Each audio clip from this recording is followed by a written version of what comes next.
হেই আজি কঁঠাল পাৰিবলৈ আহিছিলোঁ আমাৰ ইয়াতে বাৰীতে নদী পাৰত আছে আচলতে বাৰীটো আমাৰ দাও লৈ আহিছোঁ নদীটো দেখুৱাইছোঁ আপোনালোকক ইফালে আছে আপোনালোকে এইটো নদী এইটো হৈছে নদী আৰু এইটো হৈছে আমাৰ মানে বাৰীটো এইবিলাক মানে ককাই ইয়াতে ৰুই থৈ গৈছিলে কঁঠাল আছিলে আৰু এডাল দৱা গছ আছিলে এডাল দৱা গছ আছিলে ইয়াতে আমি মানে কঁঠাল পাৰিব আহিছিলোঁ আজি যিহেতুকে আমতি আহি আছে আৰু ইয়াতে মানে বেৰা চেৰা এনেকৈ নাই তো তাৰ কাৰণে বেলেগে নিব বুলি ভয় লাগে আৰু তো তাৰ কাৰণে নিব আহিছিলোঁ কঁঠাল এতিয়া কঁঠালৰ গছত উঠোঁ কঁঠাল পাৰোঁ আপোনালোকক দেখুৱাই আছোঁ কিমানটা কঁঠাল পাৰিব পাৰোঁ এনে গছত উঠা অভ্যাস নাই তথাপিতো চেষ্টা কৰিম আৰু গাইছ এতিয়া কঁঠালৰ গছত উঠিলোঁ ওপৰত মানে গছত উঠা অভ্যাস একেবাৰে কম নাই ভয় লাগি আছে তথাপিতো ইফালে ধৰি সিফালে ধৰি উঠিলোঁ এনেকৈ ওপৰত ইয়াতে আছে এই এটা কঁঠাল এইবিলাক কঁঠাল ইয়াতে লাগিছে বেছি বাৰু লগা নাই আৰু তলত আছে এই এটা আছে বেছি কঁঠাল লগা নাই আজি ৰাতিপুৱা যোৱাকালি ৰাতিপুৱা হিচাপ কৰি গৈছোঁ এনে তলৰ পৰা 15টা আছে চ' একবাৰ হিচাপ কৰি চাওঁ কেইটা আছিলে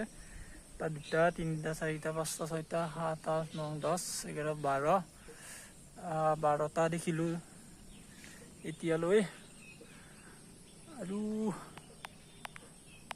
13টা টোটেল 15টা মান হ'ব আৰু এতিয়া পাৰোঁ কেনেকৈ তাকৈ ভাবিছোঁ এই পিছফালে এইখন অলপমান লৈছোঁ এইখন মনা ইয়াতে ভৰাই লৈ যাম যদি মানে পকিছে তলত পেলাই দিলে বেয়া হৈ যাবতো তাৰ কাৰণে মানে অকণমান মনাখন লৈ আহিছোঁ তাত ভৰাই দিম তলত লাহেকৈ পেলাই দিব লাগিব নহ'লে এটা ভৰাই লৈ তলত পেলাব লাগিব তেনেকৈহে বাচাব লাগিব কথাকেইটা ইয়াতে মানে 2টা কঁঠাল আছিলে এই ইয়াত এটা আছে মানে কেনেকৈ গম পালোঁ জানে এই যে ঠাৰিডাল ইয়াৰ পৰা মানে এটা এনেকৈ কাটি লৈ গৈছে ইয়াৰ পৰা এইডাল এনেকৈ মানে গুচি গৈছে তাৰ পৰা গম পালোঁ এতিয়া ইয়াৰ পৰা আঠা পৰি আছে যিটো লাৰিছিলোঁ মানে ভগৱান কঁঠাল পাৰিলোঁ এটাই পালোঁ ডাঙৰ বাকীকেইটা মানে হোৱা নাই আৰু পকিবলৈ এইটোকে যিহেতুকে পাইছোঁ এইটোকে ভৰাই লৈ যাওঁ ইয়াতে মনাখনৰ ভিতৰত এতিয়া গৈ থাকোঁ আৰু আমতিৰ আগত হয়তো আকৌ হ'ব নতুনকৈ তেতিয়া আকৌ নিব আহিম আপোনালোকে কমেণ্টত এটা জনাই থ'বচোন কাৰ মানে কঁঠাল প্ৰিয় আৰু কিমানকৈ মানে কঁঠালৰ কোষ খাব পাৰে সেইটো আপোনালোকে কমেণ্টত জনাই দিবচোন এনেই জাষ্ট ফৰ ফান এতিয়া ৰাখিছোঁ আকৌ নেক্সট ভিডিঅ' এটাত লগ পাম